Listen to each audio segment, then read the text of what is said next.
Salam, mən Həqiqət müəllimə. Bugün sizlərə təbiət dərsliklərinin 5-ci sinif üzrə 1-ci bölməsi insan orqanizminin izahını paylaşacağam. Bölmənin ilk mövzusu hüceyrədən orqanizmə adlanır. Əgər biz insan orqanizminin hansı quruluş vahidlərindən təşkil olunduğunu öyrənmək istəyiriksə, əvvəlcə orqanizmin təşkili səviyyələrini öyrənməliyik. İnsan orqanizminin təşkili səviyyələrini kiçikdən böyüyə doğru verilmiş formada qeyd edə bilərik. Ən kiçiyi hüceyrədir. Hüceyrələr birləşdiyi zaman toxumaları, toxumalar birləşdiyi zaman orqanları, orqanlar birləşdiyi zaman orqanlar sistemlərini, orqanlar sistemləri birləşdiyi zaman isə orqanizmi formalaşdırır. Bu əslində bütün çoxhüceyrəli orqanizmlər üçün belədir. Biz sadəcə insan orqanizmini öyrənəcəyik. İnsan orqanizmini bir bina olaraq düşünsək, necə ki binanı mərtəbələrdən təşkil olunub deyək, mərtəbələr otaqlardan, otaqların divarları onu formalaşdırır, divarlar daşlardan təşkil olunub. Ən kiçik quruluş daş burada qeyd edirik. Orqanizmimizin də, insan orqanizminin də ən kiçik quruluşu onun hüceyrələridir. Milyonlarla hüceyrə bədənimizdə mövcuddur. Bu hüceyrələr oxşar fəaliyyət, quruluş yerinə yetirdikləri zaman, oxşar mənşəyə malik olduqları zaman birləşərək toxumaları formalaşdırır. İnsan heyvanlar aləminə aid bir orqanizm olduğuna görə biz insanda heyvan toxumalarını müşahidə edəcəyik. Heyvan toxumalarının 4 qrupu var. Bu qruplar sinir toxuması, epitel toxuması, əzələ toxuması, birləşdirici toxuma olaraq 4 qrupda qruplaşdırılır. Hansı ki, sinir toxumasının hüceyrələri quruluşca epiteldən fərqlənir, funksiyaca fərqlənir. Yəni, bunların hər biri bir-birindən fərqlənir. Əgər bir qrup hüceyrə oxşar quruluşda, funksiyada və mənşədədirsə, o zaman o eyni qrup toxumanı formalaşdıracaqdır. Və bu cür qruplaşmış hüceyrələr toxumanı yaratdıqdan sonra həmin toxumalar müxtəlif orqanlara başlanğıc verəcək. Məsələn, burada nümunə olaraq orqan kimi ürəyin şəklini müşahidə edirik, digər orqanları da görə bilərdik. Ürəkdə biz əsasən əzələ toxuması görürük, damarlarda digər toxumaların da qruplarını müşahidə edə bilərik. Ürək, damarlar birləşdiyi zaman qan damar sistemini formalaşdırır. Yəni, ümumiyyətlə, məsələn, deyək ki, mədə, bağırsaq kimi həzm orqanlarda birləşdiyi zaman həzm sistemini formalaşdırır. Yəni, hər sistemin öz fərqli orqanları mövcuddur. Bütün sistemlər isə birlikdə qan damar sistemi, həzm sistemi, sinir sistemi və s. orqanizmimizi formalaşdırır. Gəlin baxaq, hansı orqanlar sistemləri mövcuddur bədənimizdə. Qan damar sistemi mövcuddur, tənəffüs sistemi mövcuddur, əzələ sistemi mövcuddur, həzm sistemi mövcuddur, sümük sistemi mövcuddur, ifrazat sistemi mövcuddur və sinir sistemi mövcuddur. Əslində bir neçə başqa sistemlərimiz də var. Dərsliyimizdə verilənlər bunlardır. Bu şəkildə öyrənəcəyik. Bu sistemlər hamısı özü ayrılıqda fəaliyyət göstərir, amma ehtiyac olarsa müəyyən bir zamanlarda birgə də, kompleks şəkildə də fəaliyyətini biz onların müşahidə edə bilirik. Bəs hansı işi yerinə yetirəcək bu sistemlər? Qan dövranı sistemi, birinci burada verilən sistemimiz qan dövranı sistemidir. Təşkil olunub ürəkdən və qan damarlarında. Bu sistemin işi bədənimizdəki qanın hüceyrələrimizə oksigeni və qidanı çatdırmasını təmin etməkdir. Oksigeni gedəcək tənəffüs sistemindən götürəcək, çünki biz nəfəs almışıqsa oksigen ağciyərlərimizə daxil olub. Oradan oksigeni götürəcək və həzm sistemində də yediyimiz qidaların parçalanmış məhsullar, yəni həzmə hazır olan qida maddələri bağırsaqlarda mövcuddur. Qan oradan da qida maddələrini alacaq. Oksigeni də aldı, qidanı da aldı. Götürüb hər ikisini bütün hüceyrələrimizə paylayacaq. Yəni daşıyıcı kuryer rolu oynayır burada qan və qan damar sistemi. Daha sonra da hüceyrələrdən karbon qazını və tulantı məhsullarını alacaq. Karbon qazını təzədən ağciyərə qaytaracaq ki, nəfəs vermə zamanı biz onu xaric edək bədəndən. Tulantı həzm artıqlarını isə, deməli, qida qalıqlarının artıqlarını isə, zərərli maddələri isə aparacaq böyrəklərə ki, oradan da böyrəklərimiz süzərək onların bədəndən çıxmasını təmin eləsin. Yəni, qan damar sistemi sadəcə maddələrin bədəndə daşınmasını təmin edəcəkdir. Növbəti sistemimiz, ikinci sistemimiz tənəffüs sistemidir. Tənəffüs sistemi orqanizmdə qazların yer dəyişməsini, yəni mübadiləsini təmin edir. Oksigeni qəbul edir, karbon qazını xaric edir bədəndən. Yenə bunu da bayaq qeyd etdiyim kimi qan damar sisteminin köməkliyi ilə edəcək. Çünki maddələr qana keçəcək, ağciyərdən oksigen qana keçəcək, qandan isə karbon qazı ağciyərlərə keçəcək. Buna da biz yer dəyişmə və ya mübadilə deyəcəyik. Üçüncü sistemimiz əzələ sistemidir. Əzələ sisteminin yığılma qabiliyyəti mövcud olduğuna görə əzələ sistemi hərəkət verir bədənimizə. Yəni bizim bədənimizin hərəkət etməsi sırf bu sistemin işi vasitəsilə olur. Növbəti sistemimiz isə həzm sistemidir. Həzm sistemi orqanizmdə bizim yediyimiz qidaların parçalanmasını, sonra da bağırsaqlardan qana sorulmasını təmin edən bir sistemdir. Bizim yediyimiz qidalar olduğu formada qalmır, mikro hissəciklərinə qədər parçalanır ki, bunu həzm sistemi vasitəsilə edir. Növbəti sistemimiz sümük sistemi biz burada görürük. Sümük sistemi bizim bədənimizə dayaq və möhkəmlik verən sistemdir. Və bu sistemin vasitəsilə bizim bədənimiz müəyyən bir formada, stabil formada dayana bilir. Amma sümük sistemi tək başına hərəkətli deyil, onun üzərindəki əzələlər ona hərəkətlilik qabiliyyəti qazandırır. Növbəti sistemimiz isə olacaq ifrazat sistemi. İfrazat sistemimiz bədənimizdə qanın bədəndən topladığı tullantı məhsullarının süzülməsini təmin edir və sidiyin formalaşmasını, bədəndən atılmasını həyata keçirir. Və son olaraq burada verilən sinir sistemidir. 7-ci sistemin adı. Sinir sistemi ən vacib sistemlərimizdən biridir. Çünki o, bütün bədəndəki digər sistemlərin işinə nəzarət edən sistemdir. Və bədənin hər nöqtəsinə, canlı olan bütün hüceyrələrə beyin sinirlər göndərir ki, onlardan informasiyaları əldə edə bilsin. Bu bizim orqan sistemlərimiz. Bir-birində onların hansı orqanlardan təşkil olunduğuna da baxacağıq. Bu orqanlar sistemi bədənimizin müəyyən boşluqlarında yerləşəcək. Gəlin baxaq. Bədənimizi 3 hissəyə bölsək, baş, gövdə, orta hissə və ətraflar, yəni əllərimiz, ayaqlarımız olmaqla biz bədənimizi 3 hissəyə bölə bilərik. Baş, gövdə və ətraflar. Başda biz kəllə boşluğunu müşahidə edəcəyik. Bir ən böyük boşluğumuz buradadır. Əslində bədənimizdə boşluqlar çoxdur. Ən böyük boşluqları sayacağam mən. Verilənlər onlardır çünki. Kəllə boşluğu. Daha sonra gövdə hissəmizdə, baxın, gövdə hissəmizdə digər boşluqlar var. Burada var döş boşluğu. Burada var qarın boşluğu və burada ən aşağıda yerləşir çanaq boşluğu. Deməli, bədənimizdə kəllə boşluğu, döş boşluğu, qarın boşluğu və çanaq boşluğu olmaqla 4 böyük sistem mövcuddur. Kəllə boşluğunda yerləşəcək beynimiz, döş boşluğumuzda yerləşəcək ürəyimiz, ağciyərimiz, nəfəs borumuz, qida borumuz və s. yerləşə bilər. Qarın boşluğunda mədəmiz, bağırsaqlarımızın böyük bir qismi, qaraciyərimiz, dalağımız, məədaltı vəzimiz, böyrəklərimiz yerləşəcək qarın boşluğunda. Çanaq boşluğunda isə sidik kisəsi, bəzi cinsiyyət orqanları, sidik kanalı, düz bağırsaq kimi hiss orqanları da çanaq boşluğunda rast gələ bilərik. Daha sonra baxaq görək, hansı sistem dərindən öyrənək ki, hansı vəzifəni yerinə yetirir və hansı quruluşdadır.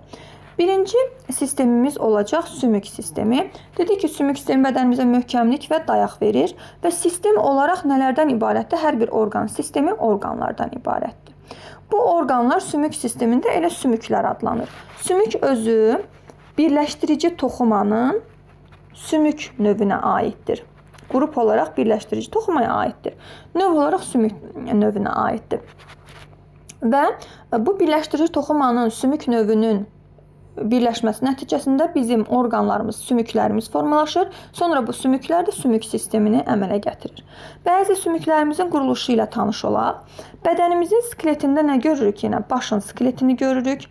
Bu hissə gövdənin skeletidir. Bir də ətraflarımızın skeletini görürük. Demək, burada bizim müşahidə etdiyimiz şəkil üzərində rənglərlə qruplaşdıracağım. Bu hissə kəllədir. Bu aydın seçilir. Sonra qırmızı və yaşıl gördüyünüz sümüklər, yalnız qırmızı və yaşıl gördüyünüz sümüklər, bax, onlar aiddir gövdənin skeletinə. Qalan burada qonur rəngdə, bax, bu hissədə qonur rəngdə, bu hissədə qonur rəngdə, bir də bu hissədə qonur rəngdə gördüyünüz bütün sümüklər isə bizim ətraflarımızın sümükləridir.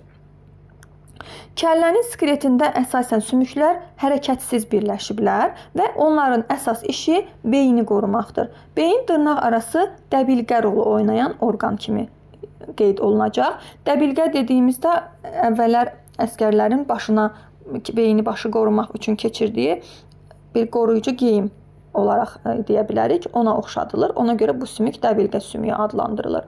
Və kəllədə yeganə hərəkətli sümük çənə, alt çənə sümüyümüzdür. O alt çənə sümüyümüz gicgah sümüklərimizlə hərəkətli birləşmə. Bir alt çənə və sağ gicgahla sol gicgah bu cür hərəkətli birləşmə əmələ gətirir. Sonra burada biz qırmızı rəngdə görünən sümüklərimizə baxsaq, bax bu qırmızı sümüklərimiz bizim gövdə hissəmizə aiddir və ona biz onurğa sütunu deyəcəyik. Onurğa sütunu. Onurğa sütunumuzda bu qırmızı rəngdə gördüyümüz sümüklərin sayı 33-34 ədəd olur. Yəni bəzi insanlarda 33, bəzi insanlarda 34 ədəd biz fəqərə görəcəyik. Bunlar onurğanın fəqərələridir və yuxarıdan aşağıya doğru boyun fəqərələri, döş fəqərələri, bel fəqərələri, oma fəqərələri, büzdün fəqərələri olmaqla qruplaşdırılmışdır. Boyun hissədə biz 7 boyun fəqərəsi görəcəyik. Bu, bütün məməli heyvanlar üçün xarakterik saydır, dəyişməzdir. Döş hissədə isə biz görəcəyik 12 ədəd döş fəqərəsi. 12 döş fəqərəsi görəcəyik. Bu 12 döş, ümumiyyətlə onurğa bütünlüklə gövdəyə aiddir demişdik. Amma 12 döş fəqərəsi, burada yaşıl gördüyümüz qabırğalar, bir də ön tərəfdə bir ədəd döş sümüyü vardır ki, bu sümüklər bir yerdə döş qəfəsini formalaşdırır. Yəni döş qəfəsi bütövlüklə əslində gövdənin içərisindədir. Sadəcə olaraq gövdə deyəndə onurğanın bütün fəqərələrini nəzərdə tuturuq bu qırmızı hissənin. Amma döş qəfəsi dediyimiz hissədə ancaq onurğanın 12 ədəd döş fəqərəsini nəzərdə tuturuq. Qalan döş qəfəsinin bütün sümükləri onurğada da var. Daha doğrusu döş qəfəsinin bütün sümükləri gövdə skeletində də var. Amma gövdə skeletində onurğanın 33-34 fəqərəsini görürük. Döş qəfəsində isə yalnız 12 ədəd döş fəqərəsini müşahidə edirik. Qalan qabırğalar, döş sümüyü isə həm döş qəfəsinə aid sümüklərdir, həm də gövdə skeletimizə aid sümüklərdir. Döş qəfəsi dediyimiz ancaq, baxın, bu hissədir. Gövdə skeleti isə dediyimiz, baxın, bu hissə bütövlüklədir. Bunu da yalnız buradakı, bir də buradakı əlavə fəqərələr fərqləndirir. Yəni, gövdə skeletini döş qəfəsi skeletindən onlar fərqləndirir. Sonra davam edirik. Demək, nə ilə? Hərəkətli və yarım hərəkətli sümüklər haqqında danışacağım. Hərəkətli sümüklərimiz oynaq əmələ gətirən sümüklərdir. Bu, ətraf sümüklərimizdə müşahidə olunur. Məsələn, ayaqlarımızda bud və baldır arasında oynaqlar əmələ gəlir ya da qollarımızda bazu said arasında oynaq əmələ gəlir. Hərəkətlilik orada müşahidə olunur. Ya da budla çanaq arasında hərəkətli bir müşahidə edirik, bir sümük birləşməsi. Hansı ki, oturduğumuz zaman tam hərəkət etdirə bilirik onları və s. Yarım hərəkətli sümüklərə isə onurğamızın fəqərələrinin əmələ gətirdiyi birləşmələri aid edə bilərik. Onlar hərəkətlidir, amma tam da oynaq əmələ gətirmədiyi üçün tam hərəkətlidir deyə bilmirik. Kəllədəki sümüklər isə hərəkətsiz, bir-birlərinə tikişlərlə birləşiblər və hərəkətsiz birləşmə formalaşdırıblar. Sümüyü biz rentgen müayinəsində müşahidə edə bilərik. Onların quruluşunda normaldırmı hər şey, yoxsa hər hansı sınıq, çıxıq, çatlaq varmı deyə bunu rentgen müayinəsi vasitəsilə müşahidə edə bilərik. Burada biz müxtəlif onurğalı heyvanların skeletini görürük və hamısının bədənində onurğa sütununu müşahidə edirik. Hansı ki, bu onların hamısını eyni qrupa aid etməyimiz üçün kifayət eləyir. Onurğalılar qrupuna aid edirik bu səbəbdən bunları. Onurğa sütununun quruluşu gördüyünüz kimi fərqli ola bilər, amma mövcudluğu hamısına aiddir deyə ona görə hamısı onurğalı heyvanlar qrupuna aid edilir. Burada biz nəyi müşahidə edirik bu şəkildə? İnsan böyüdükcə onun başının ölçüsü bir o qədər dəyişmir. Amma başın bədənə nisbəti dəyişir.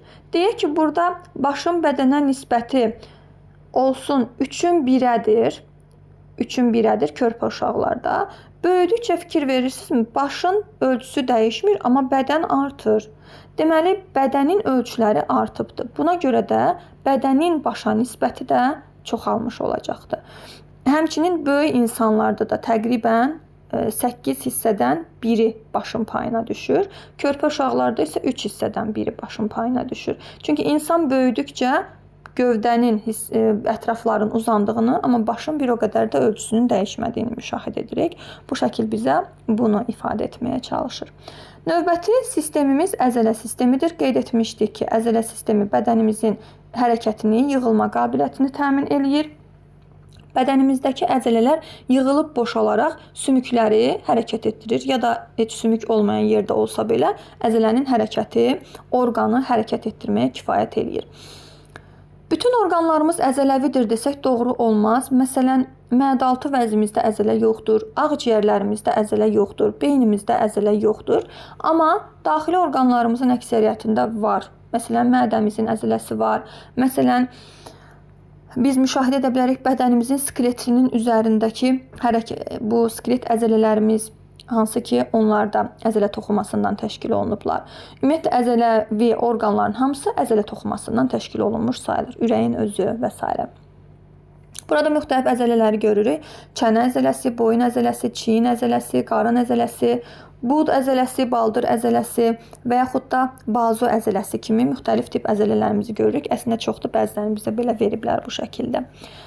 Burada müşahidə edirik maraqlı bir gündəlik fəaliyyətimiz zamanı qolumuzun bükülməsi və açılması zamanı hansı əzələmiz yığılır, hansı əzələmiz boşalır.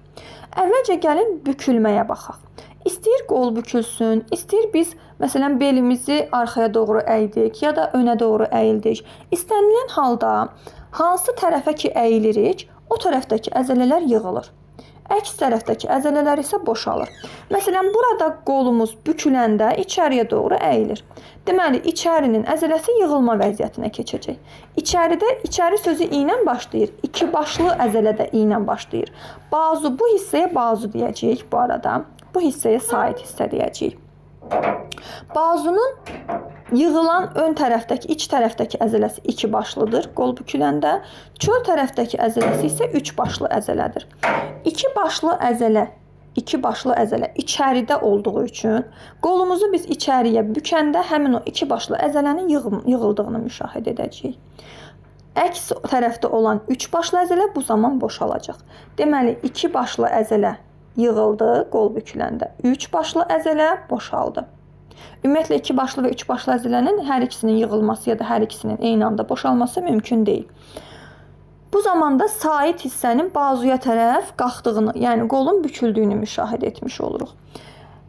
İndi deyək ki, qolumuzu bükdük, indi açırıq. Qolumuzu açırıq. Qolumuzu açanda bayaq dediklərimizin əksini görəcəyik. Bu dəfə iki başlı əzələmiz boşalacaq, üç başlı əzələmiz yığılacaq bazunun.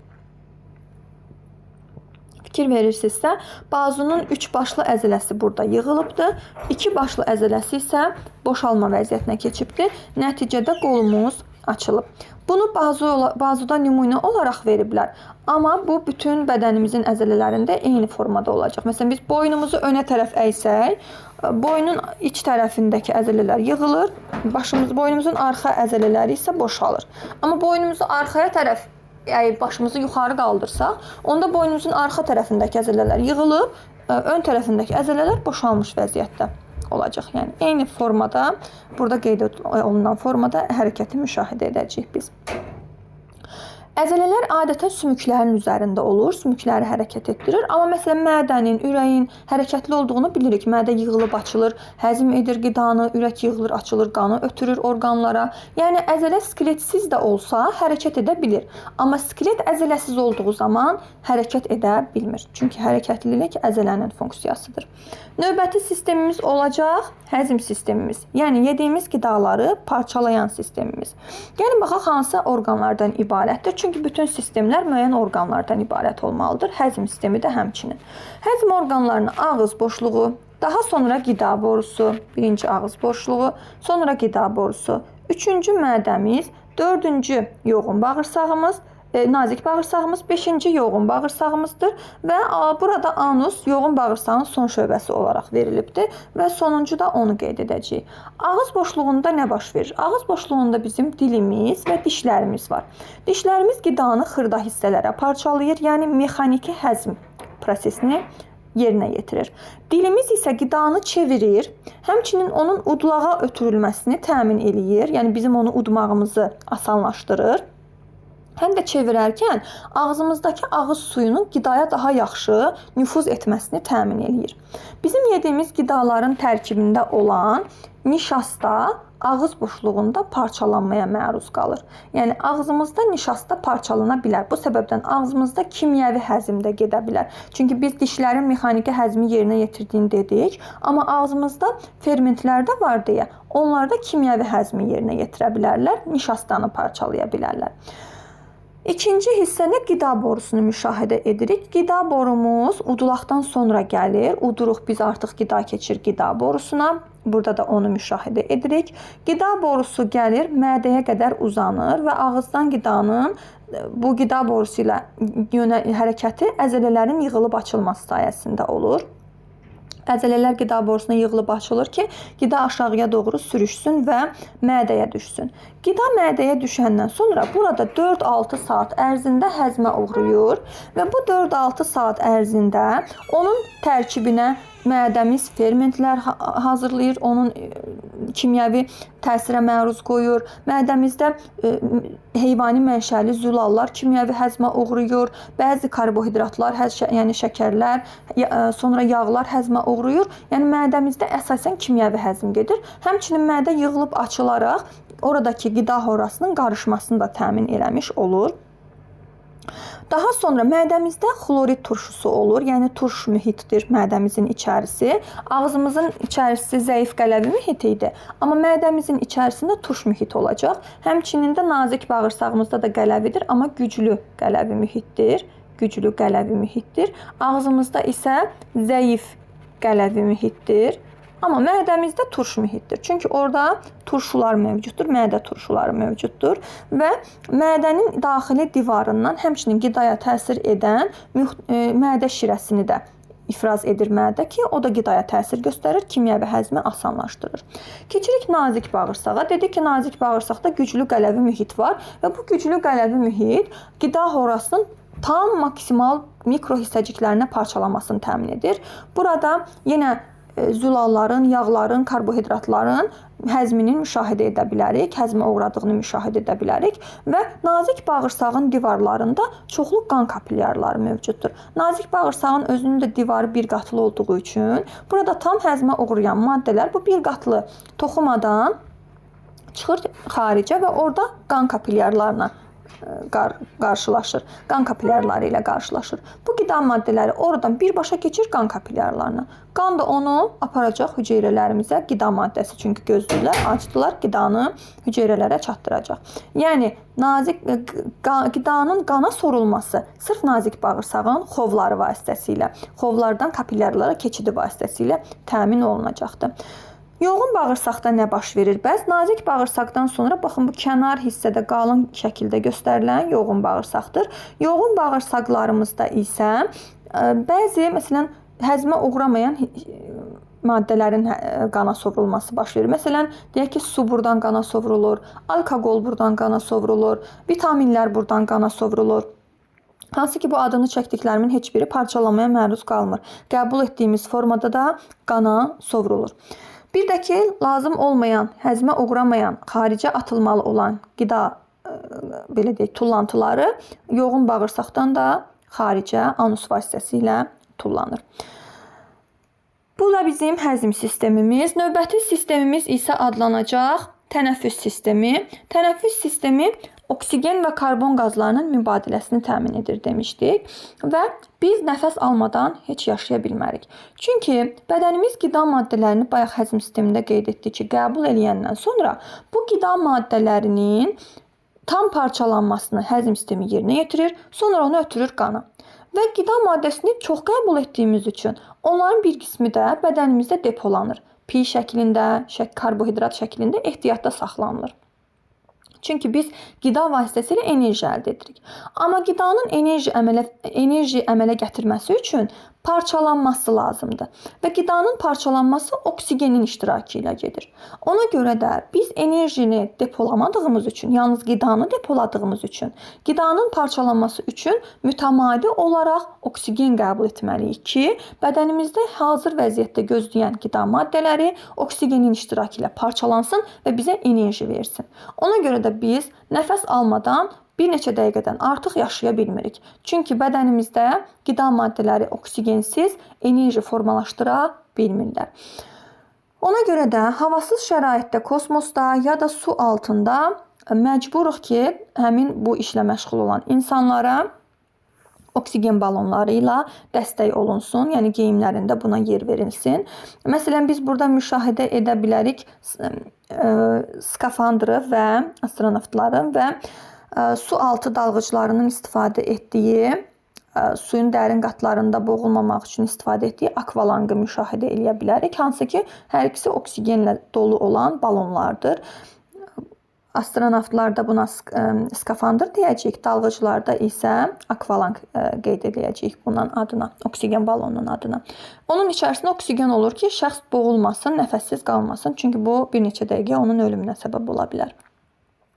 Yenə sistem olaraq bu sistemində orqanları var. Görək tənəffüs sisteminin hansı orqanları var. Tənəffüs sistemi başlayır burun boşluğu, sonra keçir hava nəfəs borusuna, şəkildə də biz bunu müşahidə edirik. Burun boşluğundan nəfəs borusuna keçir. Nəfəs borusundan gəlir əslində burada bronxlara, burada 2 bronx biz müşahidə edəcəyik. Bu nəfəs borusudur. Mavi hissə isə bu aşağısı bronxlardır. Bronxlar hər biri bir ağciyərə daxil olur və şaxələnir çoxlu hissəyə, ağac budaqları kimi. Və burada biz ağciyərlərin alveollarını, yəni hər birinin ucunda ağciyərin qovuqçuqlarını görürük. Bu haqda 6-cı sinifdə insan orqanizmi və sağlamlıq bölməsində də yenidən toxunacağıq bu nüansa. Deməli, ağciyərlərin özündə əzələ yoxdur. Ağciyərlərin özündə əzələ olmadığına görə ağciyərlərin hərəkətə gəlməsi üçün əzələyə ehtiyac var. Burada əzələ rolunu diafraqma yerinə yetirir. Çünki biz demişdik ki, yığılma qabiliyyəti, hərəkət etdirilmə qabiliyyəti ancaq əzələnin işidir. Ağciyərlərimiz də epitel toxumasından təşkil olunub. Ona görə hərəkət etməsi üçün nəfəs alıb verəndə hərəkət etməlidir axı. Diafraqma əzələsi, bir də burada verilməsə də qabırğa arası əzələlərimiz buna kömək olur. Diafraqma döş boşluğu ilə qarın boşluğu arasındakı əzələli bir pərdədir. Bu şəkildə də gördüyümüz kimi. Bu pərdə əzələli olduğuna görə yığılıb açılır və ağciyərlərə havanın dolub, yəni böyüməsini, həmçinin də havanın çıxıb sıxılmasını, boşalmasını təmin edir bu əzələ. Sonra burun boşluğumuzun içində selik və tüklər var. Bu mikroorqanizmləri orada saxlayır tüklər. Selik isə onlara kimyəvi təsir göstərir. Həmçinin də isidir. Havanı isidir burun boşluğumuz. Nəfəs borumuz isə havanın ağciyərlərə ötürülməsini təmin eləyir. Həmçinin ağciyərlərdən xaric olan havanın da xaric olunmasını, çölə çıxmasını təmin edən bir yol funksiyasını yerinə yetirir. Gəlin görək, nəfəs aldığımız və nəfəs verdiyimiz proseslərdə nələr müşahidə olunur. Əvvəla nəfəs alırıq deyək ki, hava burun boşluğundan ağciyərlərə daxil olmalıdır.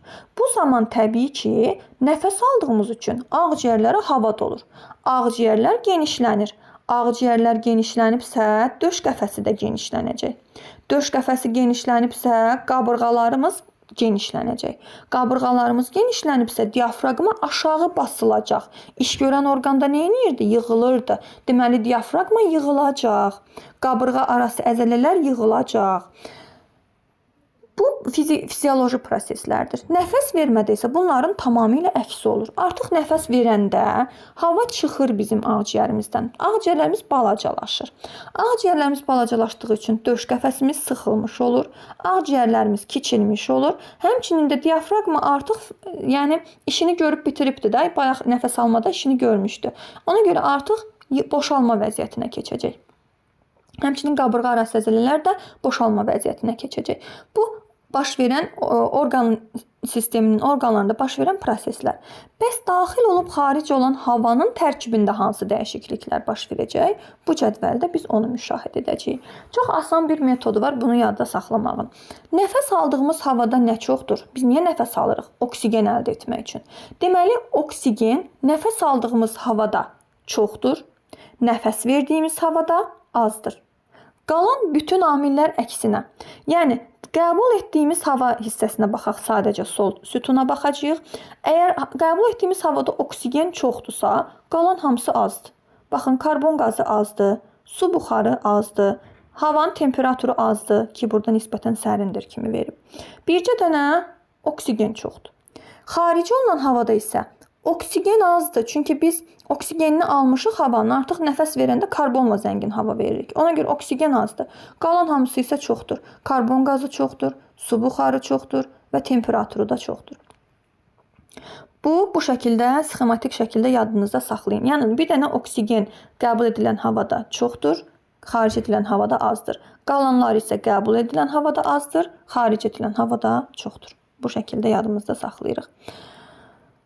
Nəfəs aldığımız zaman bizim qəbul etdiyimiz oksigen gedir bədənimizdəki qida maddələrinin parçalanmasına və enerji formalaşdırmasına səbəb olur. Parçalandığı zaman da üzvü maddələr, yəni karbohidrat olsun, yağ olsun, fərqi yoxdur. Üzvü maddə karbon qazı və suya parçalanır. Karbon qazı da nə etməlidir? Bədəndən atılmalıdır. Ona görə də nəfəs verdiyimiz havanın tərkibində karbon qazı çoxalmış olur. Növbəti sistemimiz qan damar sistemidir ki, bu maddələrin bədənimizdə necə daşındığını ifadə edən bir sistemdir. Sistem olaraq orqanlardan təşkil olunmalıdır. Bu sistemdə ürəkdən və damarlardan təşkil olunmuşdur. Bədənimizin hər yerinə damarlar getməlidir. Çünki damarlar bədənimizə oksigen və qida maddələrini çatdırmaq işi ilə məşğul olur. Gəlin baxaq görək insanın qan damar sistemi necə işləyir? Burada belə bir fəaliyyət var, təcrübə. Ürəyin quruluşunu ifadə etmək üçün verilən bir təcrübədir. Burada banka, deməli, bankanın içərisindəki qırmızı maye, bir də pipet çubuqlar və ucuna bağlanmış rezin şar görürük. Burada banka ürəyin quruluşunu ifadə edir. Burun baş hissəsinə keçirilmiş qırmızı şar diafraqmanın işini yerinə yetirir, sanki diafraqma kimi. Burada qeyd ediblər onu. Pipetlərimiz burada damarların rolunu oynayır və rezin şar isə ürəyin içərisində damarlarla mədəciklər və mədəciklə qulaqçıqlar arasındakı qapaqları, yəni qanın keçib ya da keçməməsini təmin edən qapaqları ifadə edir sxematik olaraq. Sonra bizim ürəyimiz 70-100 dəfə, yəni az yaşlılarda 15 yaşına kimi, 60-100 dəfə isə yetkin insanlarda, yəni 18 yaşından böyük insanlarda döyüntüyə malikdir. Bu normal döyüntüdür. Yəni yığılıb açılması bir döyüntü deməkdir. Yəni normal say yetkin insanlarda 60-100 arası olmalıdır. Gəlin ürəyin quruluşu ilə tanış olaq. İnsan ürəyi 4 kameralıdır. 2 qulaqcıq, 2 mədəcik olmaqla. Ürəyin sol tərəfində həmişə təmiz qan, sağ tərəfində həmişə çirkli qan müşahidə olunacaq. Ürəyin qulaqcıqlarından qan yalnız daxil olacaq, mədəciklərindən isə qan yalnız xaric olacaq. Bunu necə yadınızda saxlaya bilərsiniz? Necə ki, bizim qulağımıza səs ancaq daxil olur, qulağımızdan səs çıxmır ki, daxil olur ancaq. Ona görə qulaqcıqdan qan yalnız demək, ürəyimizin 4 kameralı olduğunu qeyd etdik. 2 qulaqcıq və 2 mədəcik olmaqla və ürəyimizin sol tərəfində arterial, yəni təmiz qan, sağ tərəfində venoz, yəni çirkli qan müşahidə eləyəcəyik. Ürəyimizin yuxarı hissələri qulaqcıqlar, aşağı hissələri mədəciklərdir. Yəni, məsələn, deyək ki, sağ hissəni müşahidə ediriksə, sağ hissənin yuxarı bu hissəsi qulaqcıqdır, aşağı bu hissəsi mədəcikdir. Həmçinin sol hissəni müşahidə ediriksə, sol hissənin yuxarı bu hissəsi qulaqcıqdır, aşağı bu hissəsi sol mədəcikdir. Yəni, hər iki sol hissədə təmiz qan, hər iki sağ hissədə isə çirkli qan, yəni venoz qan müşahidə olunur. Ürəyin damarları mədəcikdən çıxış edir. Yəni, mədəcikdən damar ancaq çıxır. Qulaqcığa isə damarlar ancaq daxil olur. Necə ki, qulağımızdan səs çıxmır, qulağımıza ancaq səs daxil olur. Eyni qaydada da qulaqçıqdan ancaq damarlar daxil olur. Qulaqçıqdan damar çıxa bilməz. Mədəcikdən isə əksinə damarlar çıxacaq. Ürəyə gələn qan əvvəla qulaqçıqdan daxil olur. Qulaqçıqdan daxil olandan sonra mədəciyə keçir. Mədəcikdən isə damarlarla orqanlara göndərilir. Məsələn, mən indi bunu sağ hissəyə uyğun göstərdim. İndi gəlin sol hissəyə baxaq. Yenə qulaqçıqdan təmiz qan daxil oldu. Sol mədəciyə keçdi təmiz qan. Daha sonra isə bu təmiz qan ötürüldü yenə aorta damarına. Yəni, qısacası sol qulaqçıq sol mədəciklə əlaqəlidir, sağ qulaqçıq sağ mədəciklə əlaqəlidir. Lakin sağ və sol hissə bir-birləri ilə qətiyyən əlaqəli deyillər. Bu da belə. İndi gəlin qan dövranı sistemimizin necə işlədiyinə baxaq.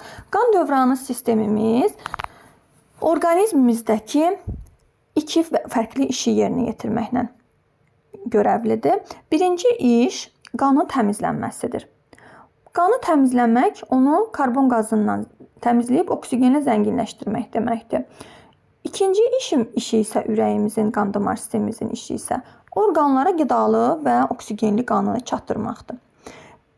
Bu işi yerinə yetirərkən ürək bütün bədənə qan göndərməlidir. Çünki bütün hüceyrələrin qana ehtiyacı var. Ona görə bu böyük qan dövranı adlanır. Yəni ürəkdən qanın çıxıb orqanlara çatdırılması və çirklənib təzədən ürəyə geri qayıtması bu bütün bədəni əhatə edən bir dövrandır. Ona görə bu böyük qan dövranı adlanacaq. Amma qanın təmizlənmək üçün ağciyərə gedib, orada təmizlənib təzədən təmiz formada ürəyə gəlib qayıtması bu yalnız döş boşluğunda baş verən bir prosesdir. Çünki ağciyərdə ürəkdə döş boşluğundadır. Yəni yolu qısa olur. Ona görə bu da kiçik dövran və yaxud ağciyər dövranı adlandırılır. Gəlin əvvəlcə kiçik dövrana baxaq. Kiçik dövran burada şəkildə sadə göstərilib baxaq. Ürəkdən çirkli qan çıxdı.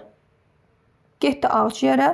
Çirkli idi, karbonla zəngin idi, mavi rəngdə göstəririk. CO2 ilə zəngindir. Ağciyərdə təmizləndə artıq qırmızı ilə göstərəcəyik. Təmizlənəndən sonra gəlib ürəyə tökülür.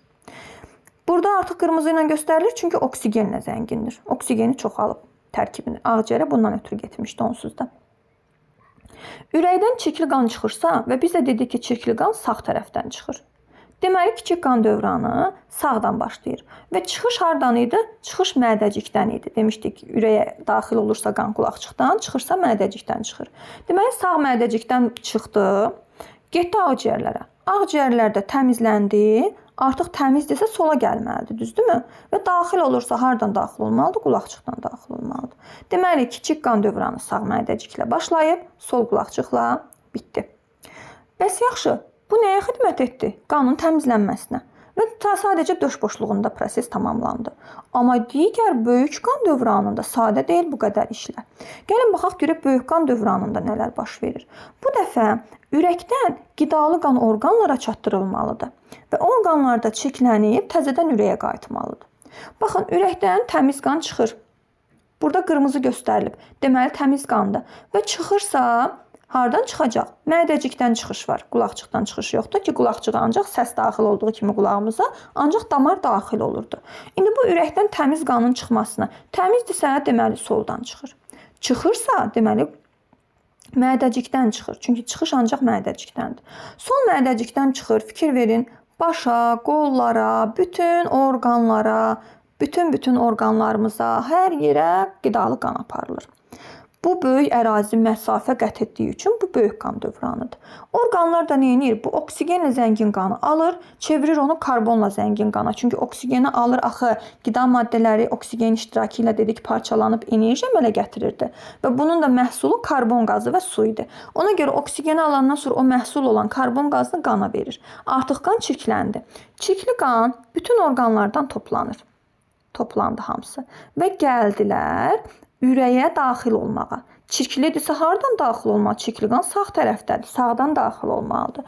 Daxil olunmaq üçün də giriş ürəyə hardan idi? Qulaqçıqdan idi. Deməli, sağ qulaqçıqdan da daxil oldu. Onda kiçik qan dövranı sağ mədəcikdən başlayıb sol qulaqçıqda bitmişdi bayaq. Böyük qan dövranı isə sol mədəcikdə başlayıb sağ qulaqçıqda bitmiş oldu. Bu bizim orqanizmimizdə baş verən qan dövranlarıdır. Yəni böyük qan dövranı və kiçik qan dövranıdır. Və bu sadəcə bir ürək döyüntüsü zamanı baş verir. Yəni insanın orqanizmində bu iki fərqli işin görülməsi eyni anda baş verir. Çünki ürəyin mədəcikləri qan ötürürsə həm sağ mədəcik ötürür, həm sol mədəcik ötürür. Nəticədə sağ mədəciyin ötürdüyü gedir ağciyərlərə təmizlənməyə, eyni anda da sol mədəciyin ötürdüyü gedir orqanlara qidalı qan paylamağa. Yəni eyni anda baş verir. Biri digərini gözləmir qısacası. Növbəti mövzumuz adlanır ifrazat sisteminin işi, yəni qanın təmizlənməsi, hansı ki bu ifrazat sisteminin işidir. İfrazat sistemimiz təşkil olunub iki böyrəkdən, iki sidik axarından, bir sidik kisəsindən və bir sidik kanalından, hansı ki burada yazı ilə göstərilməyib, amma şəkildə verilib. Böyrəklər və axarlar cütdür, amma kisə və kanal qıyla olanlar təkdir. Həmçinin də kisə və kanal çanaq boşluğunda yerləşir, amma böyrəklərlə axarlar qarın boşluğunda yerləşir. Hər böyrəkdən bir axar çıxır və ötürür onu sidik kisəsinə, sidiyi sidik kisəsinə ötürür. Bədəndə qanın təmizlənməsini yerinə yetirən əslində böyrəklərdir. Qan gəlir böyrəklərə, tulantı məhsullarını gətirir, böyrəklər onun tərkibində tulantı məhsulları alır, özündə saxlayır. Qanın qalan hissəsini geri ötürür, yəni çıxır qan böyrəkdən təmizlənmiş formada. Amma buna arterial qan demirik ya. Sadəcə arterial qan oksigenlə zəngin qandır. Burada oksigen karbon yer dəyişməsi olmur.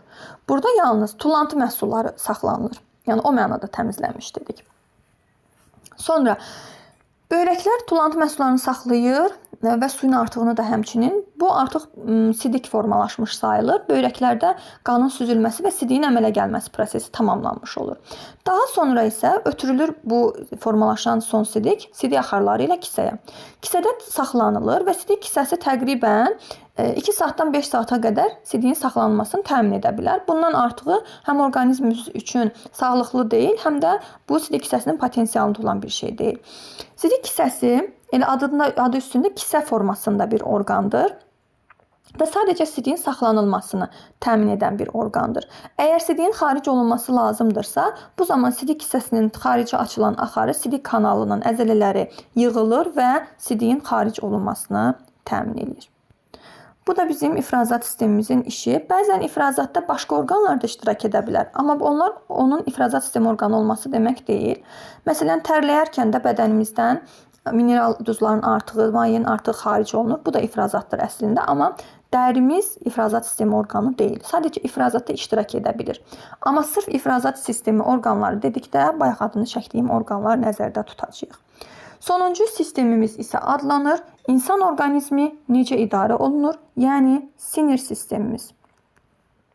Sinir sistemimiz təşkil olunub sinir toxumasından və orqan olaraq ibarətdir baş beyin, onurğa beyin və onlardan çıxan şəbəkə formasında olan sinirlər. Baş beyin yerləşir kəllə boşluğunda. Onurğa beyin isə yerləşir, bayaq demişdik, sümüklərdə 33-34 sümükdən ibarət fəqərəmiz. Bax, bu sarı rəngdə göstərilən. Həmin o fəqərələrin ortası ilə onurğa beynimiz uzanır.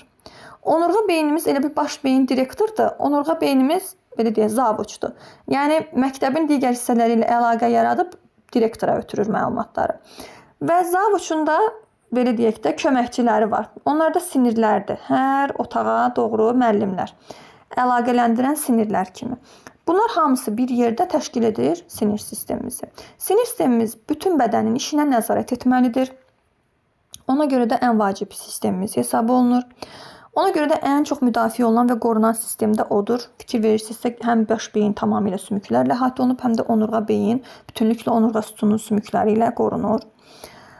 Onurğa beyin bu arada belə bir cümlə verilmişdi kitabımızda ki, haradaydı o? Nazik və uzun boru şəkilli orqandır. Biz yuxarıda məsələn kisə şəkilli orqan qeyd etdik. O sidik kisəsi idi.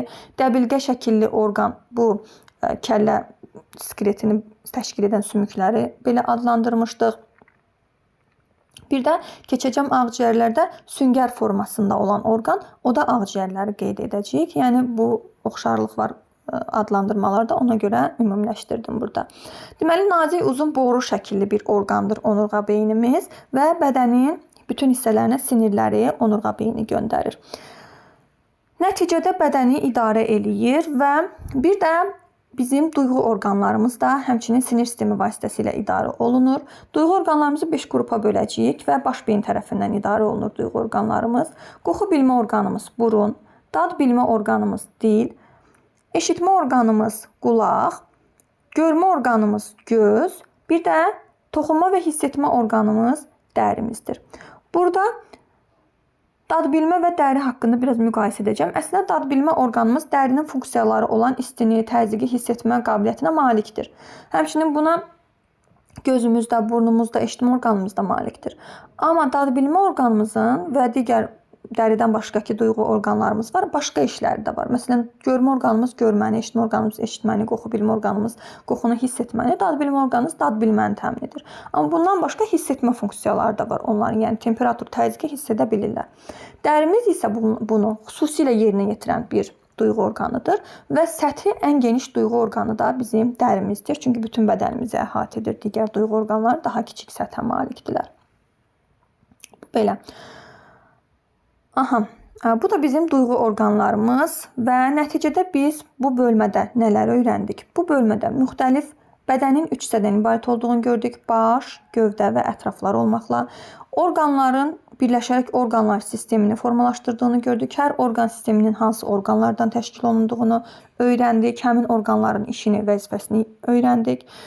Burada həzm sistemi orqanlarını xülasədə biz qəşəng şəkildə olaraq görürük. Burada qan damar sistemi orqanlarının şəklini ümumi şəkildə görürük və nəticədə biz bütün sistemləri, insan orqanizminin quruluşunu yekunlaşdırmış olduq. Dərs bu qədər, izah bu qədər. Növbəti dərs görüşərik.